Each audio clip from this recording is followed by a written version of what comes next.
Tahun 2024, masa kampanye presiden dan juga caleg sudah dimulai. Hingga saat ini di Kabupaten Aceh Jaya belum ada partai politik atau calon yang mendaftar untuk melakukan kampanye. Sejak Komisi Pemilihan Umum atau KPU menetapkan masa kampanye pemilu di Kabupaten Aceh Jaya, berbagai kegiatan kampanye baik tertutup maupun terbuka masih sepi.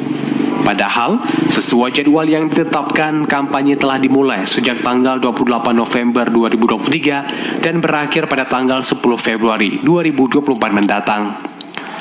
Saat ini, para peserta pemilu masih fokus terhadap pencitraan diri berupa pemasangan spanduk dan baliho di sejumlah titik jalan terkait ajakan untuk memilih dan menyampaikan visi misi terpilih nanti.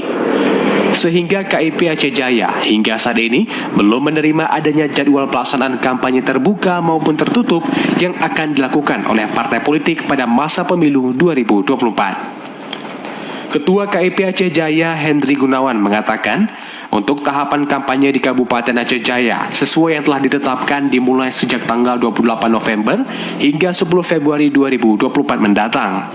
Menurutnya, untuk kampanye terbuka dengan melibatkan masyarakat, banyak diperkirakan baru dimulai pada tanggal 21 Desember hingga 10 Februari 2024 nantinya, karena saat ini para partai politik maupun kandidat masih berfokus pada sosialisasi kepada masyarakat.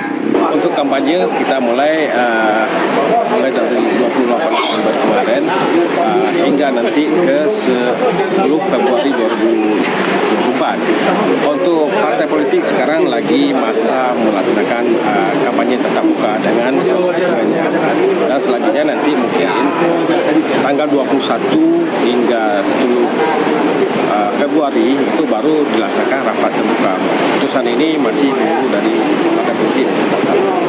Yang memiliki jadwal kampanye tertutup putusan ini belum. Berarti untuk lokasinya tetap sudah. Lokasi sudah ditentukan berdasarkan surat keputusan yang kita SK-kan. Jadi partai politik akan Sementara untuk lokasi pelaksanaan kampanye akan digelar sesuai dengan lokasi yang telah ditetapkan oleh pemerintah. Untuk itu, KIP Aceh Jaya berharap kepada partai politik untuk bisa memanfaatkan waktu yang telah ditetapkan. Dari Aceh Jaya, Musliadi, TV Aceh melaporkan.